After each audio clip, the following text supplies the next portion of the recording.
Oke, selamat sore kakak. Setelah tadi pagi jalan-jalan ke pasar Legeng Jatinam, kali ini saya sedang mau masak lor. Ini sukun habis memetik dari kebun.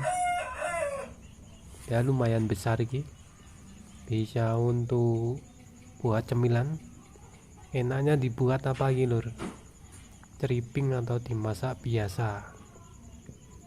Soalnya kalau dimasak biasa ya rasanya gimana gitu ya lor. Kalau di stripping ya enak seperti stripping ketela.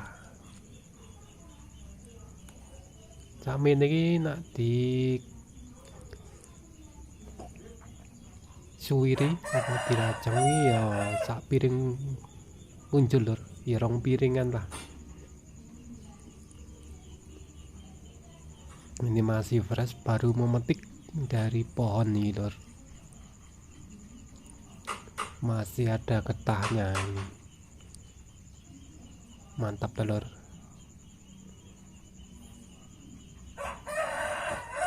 Just